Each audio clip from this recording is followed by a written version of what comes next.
n'en ai plus besoin. Les marginaux ont été trahis, se reconnaissent et regardent plus loin. Pour des putes, ils nous ont pris, mais c'est cette politique qui fait le tapin. Milgram nous l'a pris, l'état agentique n'est pas le titre d'un bouquin. La médiatique du numérique, notre narcotique quotidien. Les politiques archaïques repiquent les mots, se disent citoyens, mais à bien regarder, l'usufruit de leurs conneries ne nous rapportera rien. Je m'essaye à une discipline tout autre, ne me juge pas vaurien. Orwell l'a écrit, la novlangue sincère en nos seins, citoyens. Échange de tétine, à mes yeux la mère patrie ne vaut plus rien. J'évite le pire, prends garde aux mots et tente de les faire miens. Car garde à l'esprit qu'à force de se sentir con, on le devient. Et bien des gens méritent mieux, j'ose espérer que t'en conviens. Écoute ma lyre, c'est en clochard que l'espoir revient. La révolution de l'esprit ne tardera pas, elle est pour demain. Et demain j'irai rencontrer le commun, mais l'atmosphère reste un peu comme hier. Pourtant la commune agit commun, dépasse la norme et ses barrières. Pendant que certains balbutient leurs besoins dans ce système binaire, les idées, elles, font leur chemin radical, elles peuvent déplaire. Les terrains vacants sont les terrains pour vaquer et satisfaire notre instinct grégaire. De projets en commun, nous avons faim, pas de propriétaires. Et si rien n'apaise ce besoin que de réponses linéaires, alors nous ferons face aux forces policières et leurs forces publicitaires. Face pour enfin donner du sens à l'action humanitaire. Ils veulent tout détruire bien, mais ne me dites pas que c'est la religion qui crée l'enfer. Et devant vous, je tremble à rien, ce n'est pas par peur, mais par colère, de voir tous ces anciens qui baissent les bras de leurs poèmes, ils n'assument plus les vers. Quand le corps se vend, on parle de putain, mais quand l'esprit se vend, on ne dit plus rien. Alors à nous de porter ces lendemains. Ils nous préjugent abrutis et naïfs comme des enfants qui rêvent de guerre. Pourtant, moi, j'ai foi en l'humain. Je ne serai pas victime de ces travers. Révolutionnaire, c'est sur une 17e mesure que je prends mon dernier verre.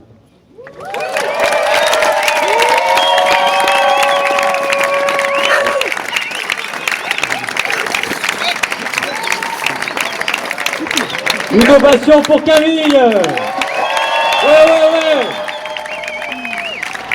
On a des pépites. On a des pépites dans le mouvement. C'est une pépite. C'est magnifique. Ok, j'appelle Edwin.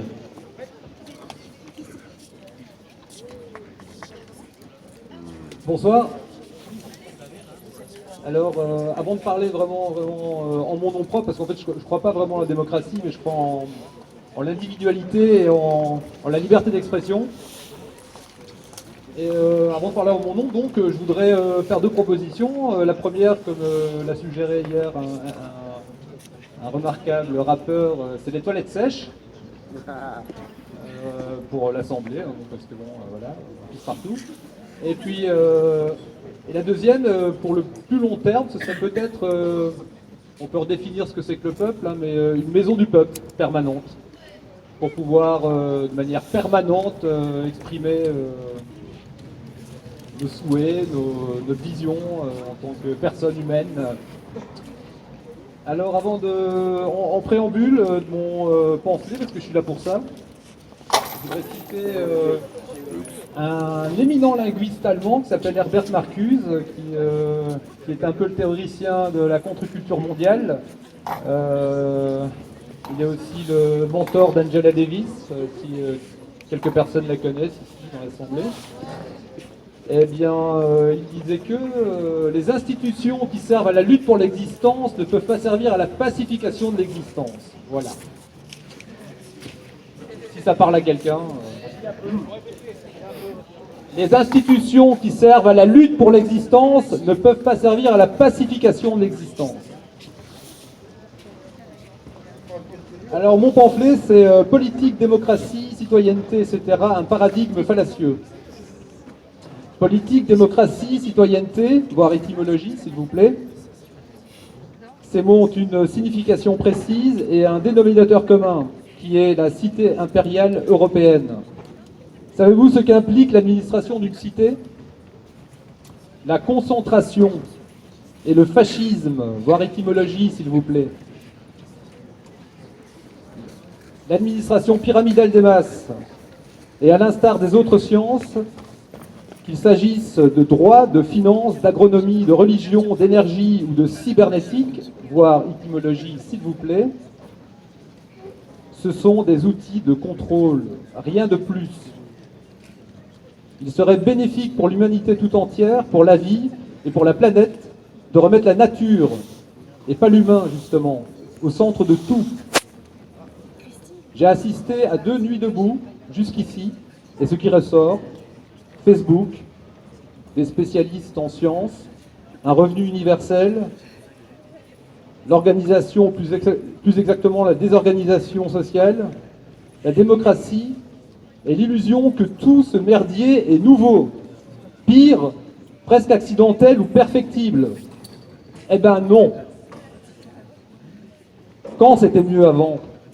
Quand l'Europe n'a-t-elle pas été oligarchique, fasciste, obscurantiste et barbare? Quand?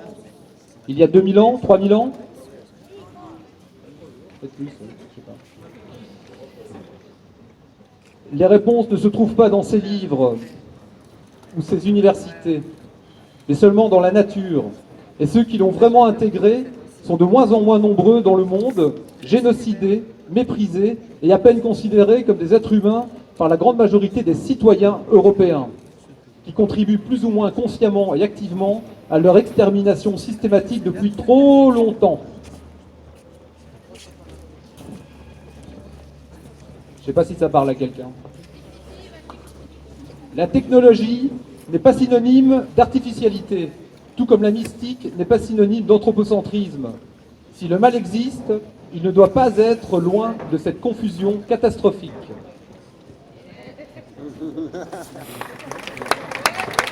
Merci.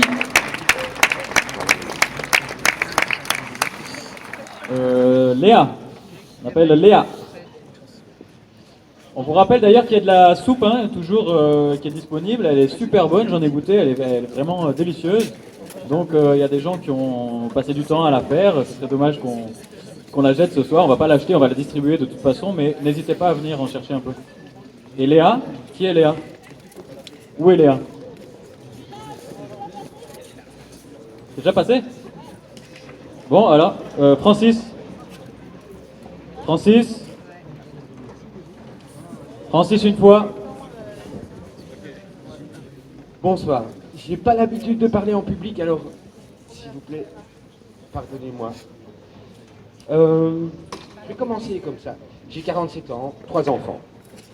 Et puis à un moment, j'ai entendu une phrase qui m'a dit il y a 2 moments dans la vie où tu sais rien faire. Et à force de la poser à plein de gens, ils m'ont toujours répondu initialement la naissance et la mort. Pas sûr, pas sûr. En fait, le Dalai Lama a dit c'est hier et demain. Hier et demain, tu peux rien faire. C'est maintenant que ça se passe.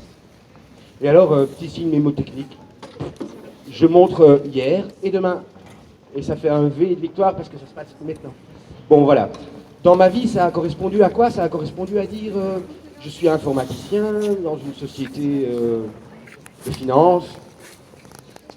Et tout d'un coup, ils ont fait voter un fonds d'investissement sur les maisons de repos. Waouh! J'aide à ça. J'ai publié sur le web un fonds d'investissement pour les maisons de repos. C'est pas grave. C'est pas grave. A priori, si quelqu'un veut s'acheter sa maison de repos, non, fonds d'entrée, 25 000 euros. Waouh! Voilà ce que je fais. J'ai dit non, je peux pas. Parce que j'ai 3 enfants et si je leur dis, vous savez, le système financier, c'est vraiment le problème aujourd'hui, et que je fais rien, que je contribue, ben je suis collaborateur ou quelque chose comme ça, sans vouloir connoter les mots.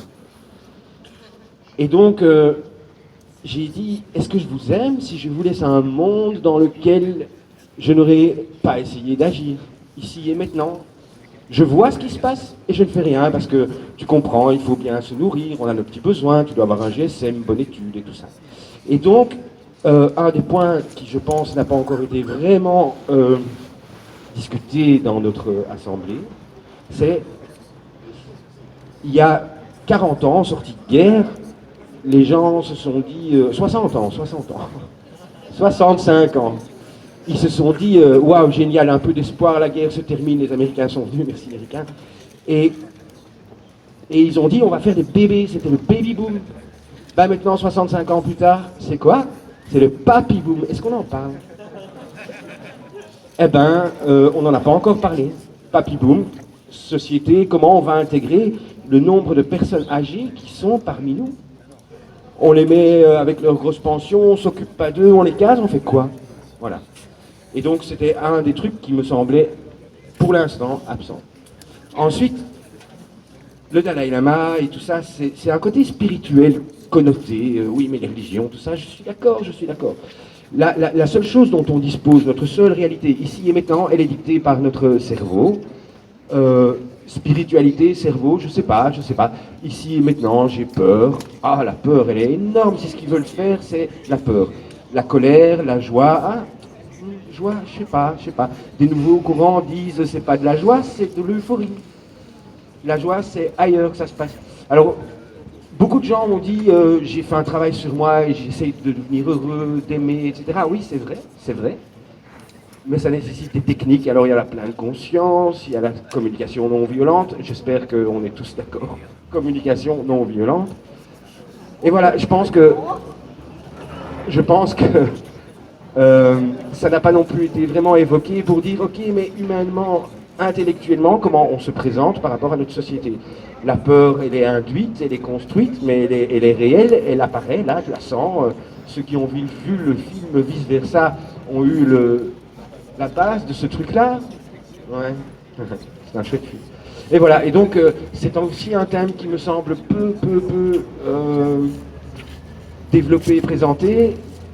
C'est pas facile, on parle spiritualité, hein. Spiritualité, waouh, on va encore nous endoctriner? Non, on va juste évoluer. Alors, si ici et maintenant, c'est la base, eh bien, ici et maintenant, tu as 20 ans, tu as 30 ans, 40 ans, c'est le même ici et maintenant. On ne doit pas regarder l'autre en disant, tiens, moi je sais, toi tu sais pas, mais lui demander, qu'est-ce que tu vois? Et échanger là-dessus. Voilà. J'espère qu'on aura l'occasion de discuter du Papy Boom, et j'espère qu'on aura l'occasion de discuter de spiritualité et de contrôle de la pensée. Voilà.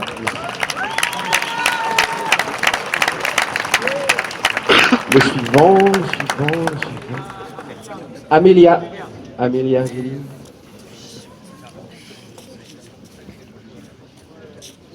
Bonsoir.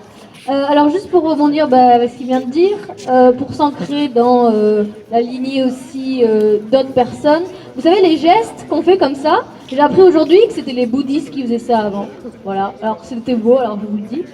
Autre chose, alors je vais venir avec un coup de gueule et une proposition parce qu'il faut être créatif, faut pas juste râler. Mais j'avais juste envie de dire quelque chose parce que je suis revenue à Bruxelles il y a pas longtemps. J'étais partie juste après les attentats, rien à voir, mais j'étais partie. Je reviens.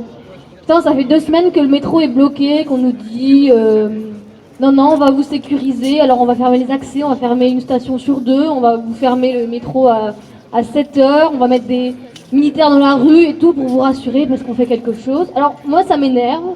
Et j'ai entendu personne que ça énerve. Alors j'avais envie de le partager avec vous. Moi, ça me gonfle, j'ai envie d'être tranquille, quoi. Voilà.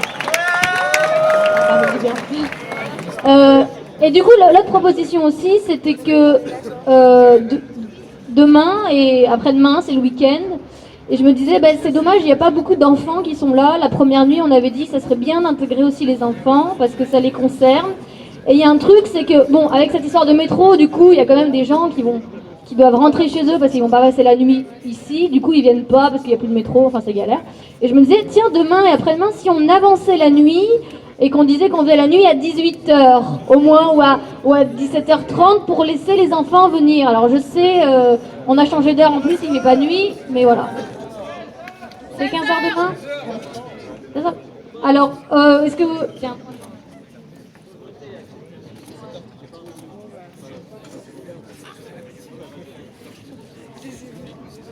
Ok, je propose qu'on vote ça directement en fait et qu'on acte ça, on passe un peu à l'action là. Hein. Rassemblement demain à 17h 16h. Bon, avant 17h, est-ce que vous pouvez lever la main, par exemple? Avant 17h, donc pour les enfants, je passe pour être 15h. Allez, on part sur 15h, qui serait...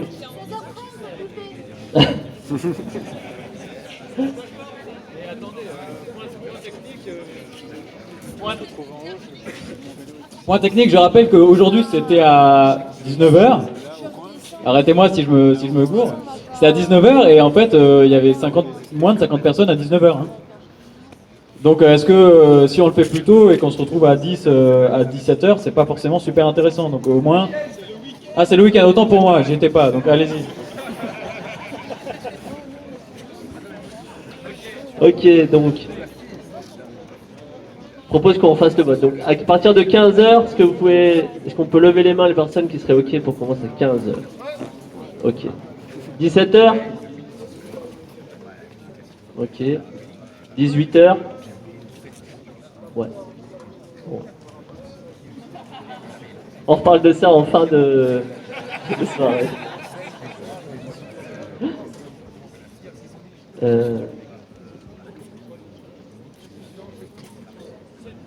J'espère que je t'ai pas coupé en fait. Oui, on peut aussi faire un vote sur Facebook, mais il va falloir qu'on aille vite en termes de com. Donc, Peut-être on peut proposer que ceux qui sont motivés, même si vous voulez être là à 8h du matin, c'est possible, hein, vous venez à 7h et vous vous rassemblez, hein, c'est la place à tout le monde. Donc, non mais je veux dire, voilà, s'il y en a qui veulent venir à 15h, 16h pour monter des trucs, etc., il n'y a pas de souci. Après on peut donner une heure de début d'AG officiel, qui est un peu plus tard. Ça n'empêche pas qu'avant il y ait des groupes de travail, des gens qui commencent à apporter des réflexions, etc.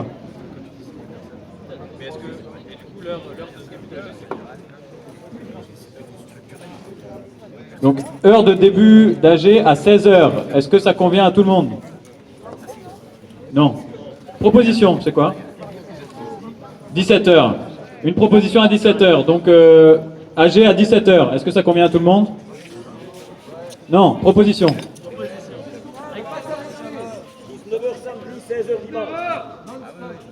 Une personne à la fois, s'il vous plaît.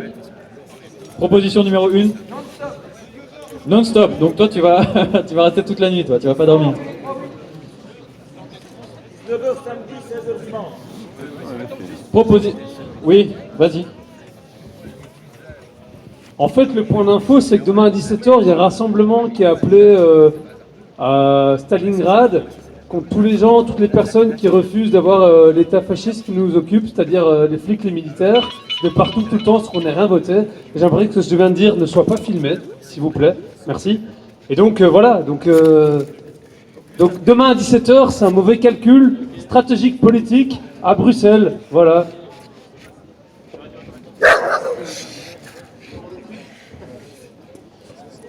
Donc, ceux qui vont à 17h, ils ne seront pas dispo avant 19h. S'ils sont arrêtés encore avant le lendemain. On en sait, on s'en fout, mais pas à la même heure. Donc pas à la même heure, donc on peut garder peut-être 19h et que ceux qui vont au rassemblement à 17h rejoignent ensuite les gens ici à 19h et de dimanche le faire plus tôt.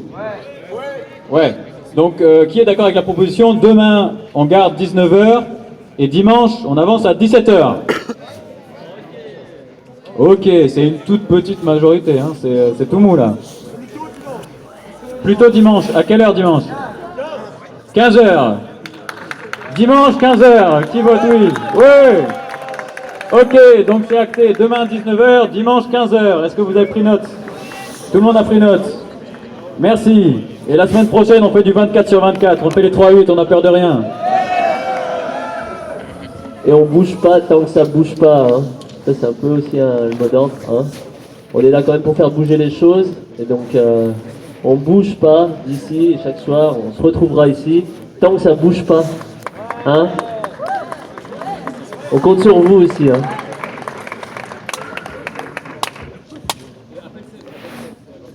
Seb, s'il te plaît, c'est à toi la parole. Seb. Oui.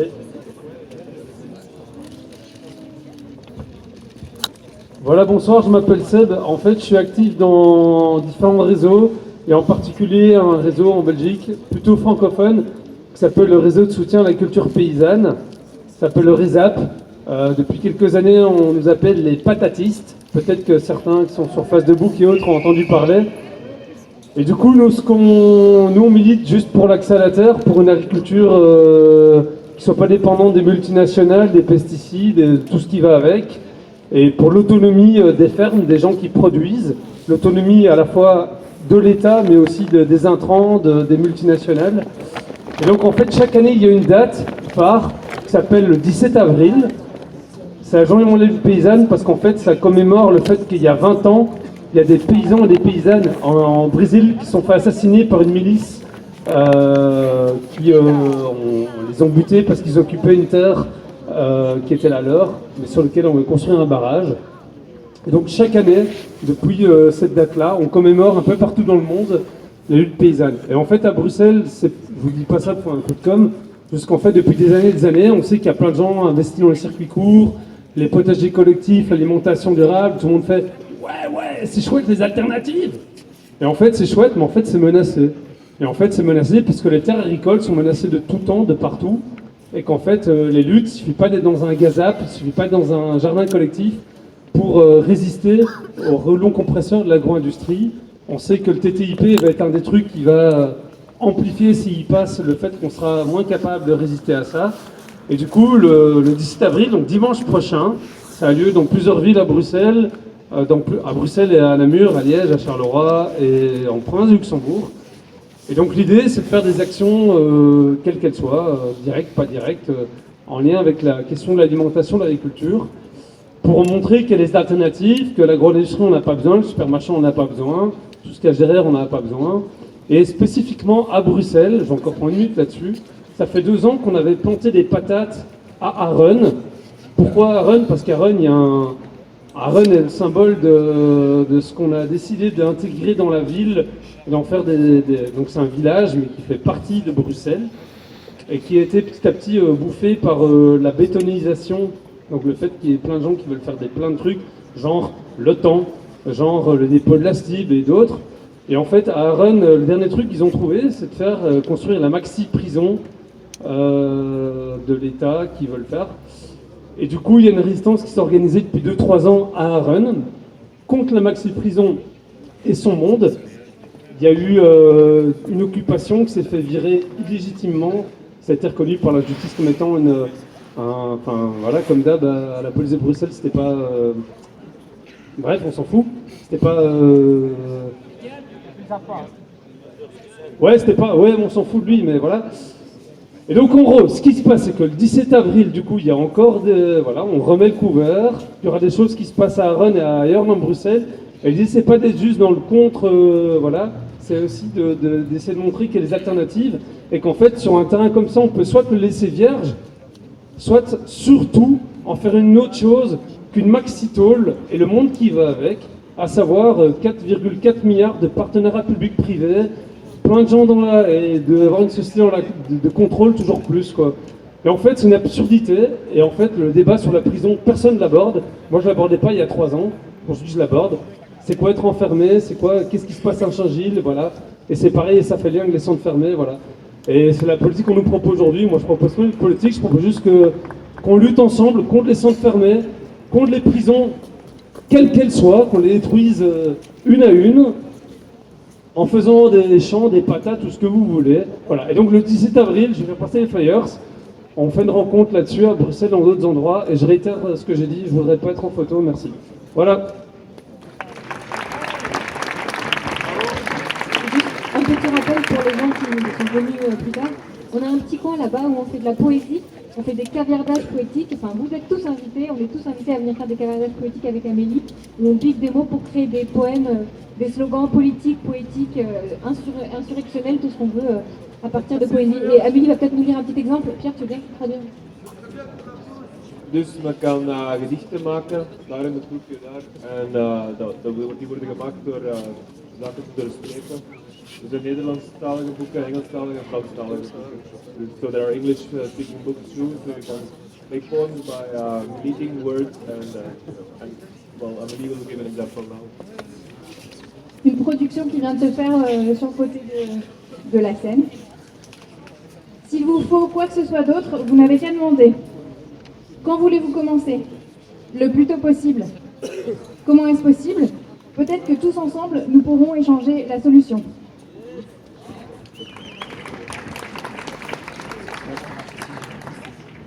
Oui.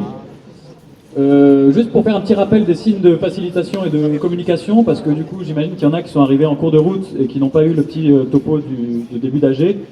Donc on va faire un rappel rapide des signes de communication qui nous permettent de prendre des décisions plus rapidement. Donc quand on est d'accord avec une proposition, avec un propos qui est tenu, on fait comme ça.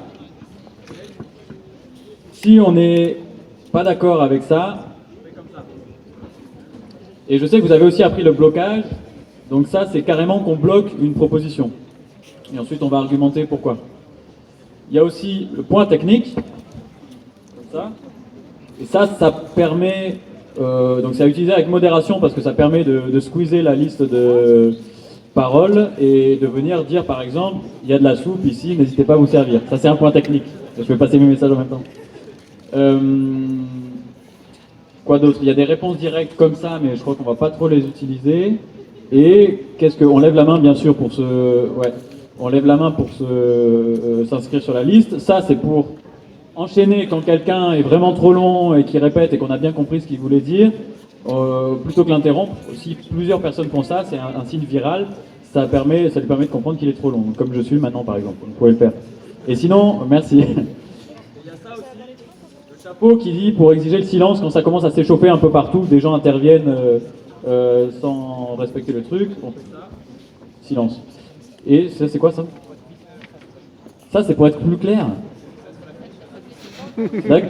Non, pour moi, traduction, c'était le langage, mais d'accord, ok. Ça.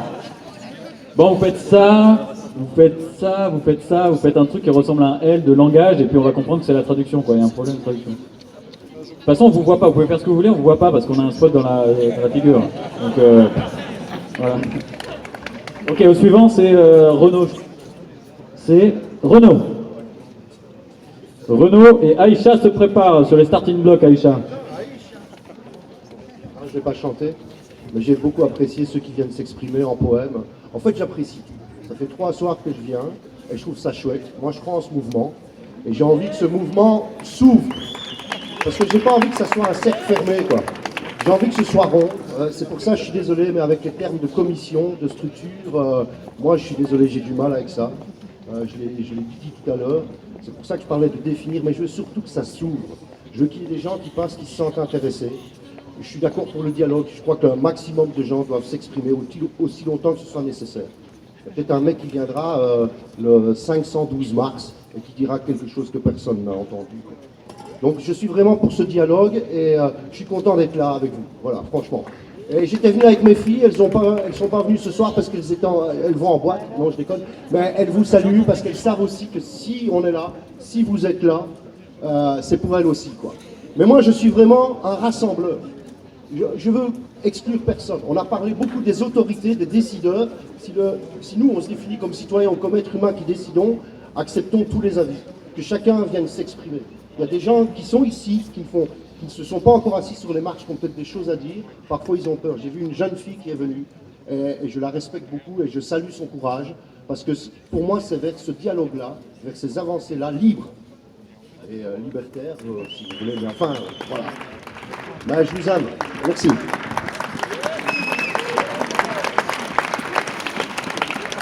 Aïcha. Bonsoir à tous. Tout d'abord, pour commencer, c'est vraiment voilà, quelque chose qui peut construire à la façon, j'ai envie de dire, l'union